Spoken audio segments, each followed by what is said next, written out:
Hay un versículo muy corto pero muy famoso por ser el rey de los textos utilizados hasta el hartazgo para argumentar sobre el fin de la ley. El texto en cuestión es Romanos 10:4, que dice: porque el fin de la ley es Cristo, para justicia a todo aquel que cree. En este video vamos a analizar este texto desde varios puntos de vista para poder dejar el tema bien claro de una vez por todas. Comencemos.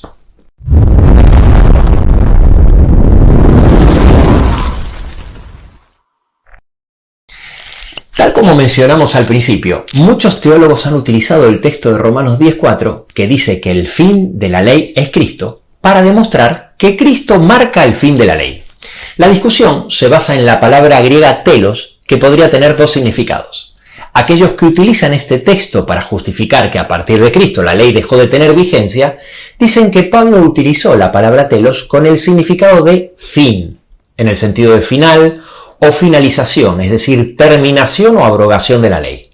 Y aquellos que dicen que la ley aún está vigente, dicen que Pablo utilizó la palabra telos con el significado de propósito, en el sentido de la finalidad o propósito, la causa de su existencia, el objetivo de la ley. Ya que efectivamente, como pudimos ver, la palabra telos tiene ambos significados y dependiendo de cuál de los dos estaba pensando Pablo, cambia totalmente el sentido del versículo. En este video vamos a desarrollar muchísimos argumentos que nos ayudan a entender lo que Pablo realmente quiso decir. Para ello, solamente vamos a analizar la utilización de la palabra telos en oraciones con la estructura gramatical de Romanos 10:4, porque la estructura sintáctica es crucial en el significado de la palabra telos. Es decir, donde el telos de una cosa es algo determinado, o alguien en este caso. Y este análisis lo vamos a realizar en 4 etapas. Los pensadores célebres de la literatura griega, los padres de iglesia y reformadores, otros textos del Nuevo Testamento y lo que Pablo habla sobre el tema en Romanos. Empecemos con el primer punto. La estructura donde se describe el fin de algo, tal como lo hace Pablo en Romanos 10:4, era ampliamente utilizada por los pensadores célebres de la literatura griega. Con lo cual, tenemos una gran evidencia literaria que nos permite saber cómo se utilizaba. Empecemos por los 3 grandes representantes de la filosofía griega. Sócrates decía que el telos del hombre es vivir de acuerdo a la razón. Obviamente queriendo decir con esto que el objetivo del hombre es vivir de acuerdo a la razón. Y decía que el telos de la filosofía es el conocimiento de uno mismo y del mundo que nos rodea. De la misma forma, Platón decía que el telos de la religión es la salvación, el telos de la filosofía es la sabiduría, el telos de la música es la armonía. Y muchas otras frases que te dejo en pantalla con su referencia por si te interesa, donde claramente también le daba a la estructura donde se describe el telos de algo el significado de finalidad, causa, objetivo o propósito. Y con Aristóteles pasaba exactamente lo mismo. Hay literalmente decenas de frases donde él utiliza la misma estructura gramatical, donde siempre le da a la palabra telos el significado de propósito u objetivo. Él dice que el telos de la educación es la virtud, el telos de la retórica es persuadir, el telos de la poesía es la emoción, y aquí en pantalla te dejo muchas otras frases por si te interesa, todas con su referencia. Por supuesto, no solo fueron estos 3 grandes filósofos los que le daban el significado de propósito, causa u objetivo cuando hablaban del telos de algo.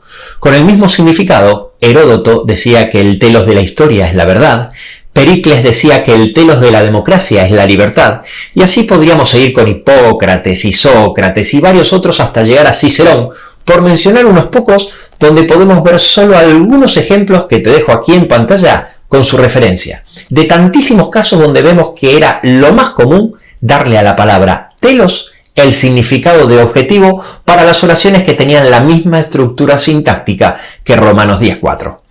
Algunos teólogos, hablando sobre este tema, afirman que en la literatura griega se le da el significado a telos como finalización, es decir, fin temporal. Pero eso normalmente se da en 2 casos. Uno puede ser cuando el uso de la palabra telos se da en una estructura sintáctica totalmente diferente. Como por ejemplo en la frase "y entonces vendrá el fin", que nada tiene que ver con la estructura gramatical de Romanos 10:4 y las que venimos analizando. Y otro caso es cuando el final o terminación de algo coincide con el objetivo o propósito, como por ejemplo el telos del embarazo, que es el nacimiento, o el telos de la carrera, que es llegar a la meta. No es casualidad que la definición del término teleología, que viene de la raíz telos en la Real Academia Española, solo tiene una acepción y es sobre las causas finales. Es decir, que la propia etimología de la palabra respalda lo que venimos diciendo. El telos de la ley, es decir, la causa de la ley, el motivo o la razón de ser de la ley, es Cristo. A modo de conclusión de este punto, termino diciendo que era tan habitual entre los griegos parlantes la expresión el telos de para referirse al propósito u objetivo de las cosas, que el texto de Romanos 10:4 no era ambiguo para ellos. Vamos a pasar al segundo punto: los padres de iglesia y reformadores. San Agustín, uno de los pensadores más importantes del cristianismo de los primeros siglos, comentando Romanos 10:4, decía: ¿qué significa que Cristo es el fin de la ley? ¿Acaso significa que Él ha venido a abolir la ley? No, en absoluto. Y también decía que la ley no fue dada a los hombres para justificarlos, sino para mostrar su pecado y la necesidad de un Salvador, coincidiendo con otros padres de iglesia que enseñaban lo mismo, como por ejemplo Santo Tomás de Aquino, que es considerado uno de los más grandes teólogos y gran influyente del cristianismo. Comentando Romanos 10:4, opinaba que el propósito de la ley es llevar a los hombres a la justicia, es decir, a la fe que es por medio de Cristo. En todos los casos, dejo en pantalla, por si te interesa, el texto completo y su referencia. En la misma línea, Martín Lutero, el más famoso protagonista de la Reforma, interpretando Romanos 10:4, dice que la ley conduce a Cristo de modo que todo el que es justificado por él ya no está bajo la ley, como dice en Gálatas 3:24, la ley fue nuestro tutor de Cristo.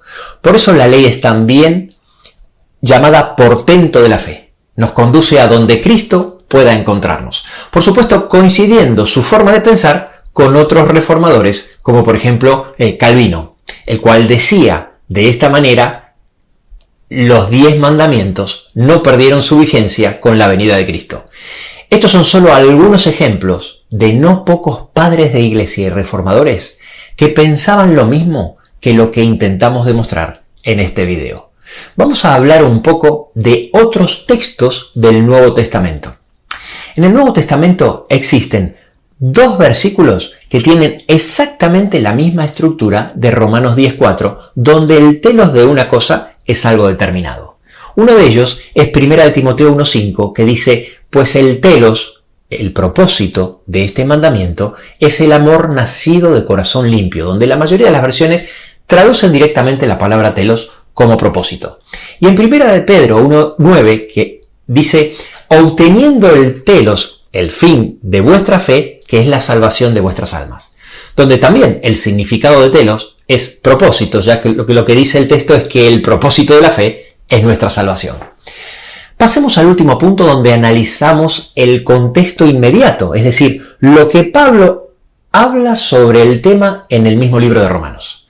A pesar de que la literatura griega de la época, no pocos padres de iglesia y reformadores, y los textos del Nuevo Testamento le daban a la palabra telos el significado de objetivo o finalidad, en las oraciones con la estructura de Romanos 10:4, vamos a suponer por un momento que aún así Pablo le quiso dar en Romanos 10:4 a la palabra telos el significado de finalización o terminación. Para concluir que Pablo dijo que Cristo es el final de la ley, necesitamos encontrar evidencia de que Pablo habló mal de la ley y por ello era necesario que Cristo le dé fin. Sin embargo, solo tomando desde el capítulo 7 de Romanos en adelante, vemos que él dice en el versículo 12 que la ley es santa. En Romanos 7:14 que la ley es espiritual. En el versículo 16 que la ley es buena. Y en el versículo 22 que se deleita en la ley de Dios. En Romanos 8:4, Pablo manifiesta su deseo de que la justicia de la ley se cumpliera en nosotros. Y en Romanos 9:4 incluye a la promulgación de la ley entre una lista de cosas buenas como la adopción, la gloria, el pacto, el culto y las promesas. En Romanos 9:31 le llama la ley de justicia. Con tantas afirmaciones positivas y elogios hacia la ley, es muy difícil que Pablo estuviera diciendo que Cristo daría fin a algo tan bueno, justo, santo, etc. Ahora nos hacemos la pregunta, si la salvación no es por obras, y en esto estamos todos de acuerdo, sino por los méritos y la sangre de Jesucristo, ¿por qué Pablo dice que la ley es verdad, santa, espiritual, buena y se deleita en ella? Bueno, porque tal como dice Romanos 10:4, el telos, es decir, el propósito de la ley, es llevarnos a Cristo para justicia a todo aquel que cree. Esto solo tomando en cuenta el contexto inmediato de Pablo. Si tomamos en cuenta lo que él escribió en otros libros sobre la ley, nos vamos a encontrar con muchos otros ejemplos similares, pero solo quiero resaltar el de Gálatas 3:24, donde dice, de manera que la ley ha sido nuestro guía para llevarnos a Cristo, a fin de que fuéramos justificados por la fe. ¡Oh, gran casualidad! La misma idea que estamos intentando demostrar en este video, pero donde Pablo lo expresa con palabras mucho más claras e irrefutables para evitar ser malinterpretado. Pablo en Romanos 10:4 dijo que el telos de la ley, es decir, el propósito, el objetivo, la finalidad de la ley es Cristo. Precisamente por eso en Gálatas 3:24 dice que la ley ha sido nuestro guía para llevarnos a Cristo. Más claro imposible, ¿no lo es? Ya sé lo que estás pensando, pero yo no puedo guardar la ley, Cristian. Y tú tampoco, ya lo sé, y es cierto. De la misma forma que ni tú ni yo podemos vivir la vida perfecta que vivió Jesús para darnos su ejemplo. Pero la salvación es dejar que el amor de Cristo nos transforme a través del Espíritu Santo a su imagen y semejanza. Ninguno de nosotros jamás podrá decir mi vida es perfecta como fue la vida de Cristo. Pero eso no quita que cuanto más relación tengamos con Cristo, más podrá transformar el Espíritu Santo nuestra vida a su imagen y semejanza. ¿En qué sentido fue perfecta la vida de Cristo? En que guardó la ley. Con el mismo criterio, es en base a la ley de Dios que mostramos nuestro amor por Él, nuestra fidelidad y transforma nuestra vida a su imagen y semejanza. Termino con una sencilla idea muy simple para que reflexiones en ella. Jesús dijo en Juan 14:15, si me amáis, guardad mis mandamientos. Así que, si fueras el enemigo, lo primero que harías, ¿no sería intentar que los seguidores de Jesús se aparten de los mandamientos? Si Pablo dice que la ley es un guía que nos lleva a Cristo, si tú fueras el enemigo, lo primero que harías, ¿no sería intentar que los seguidores de Cristo desconozcan ese guía diciendo que ya no existe? Hasta aquí este video. No te olvides de suscribirte y darle a la campanita y recuerda que en la comprensión de estos temas puede estar tu salvación eterna. Porque como dice Romanos 10:17, la fe viene por el oír y el oír por la palabra de Dios. Nos vemos en el próximo video.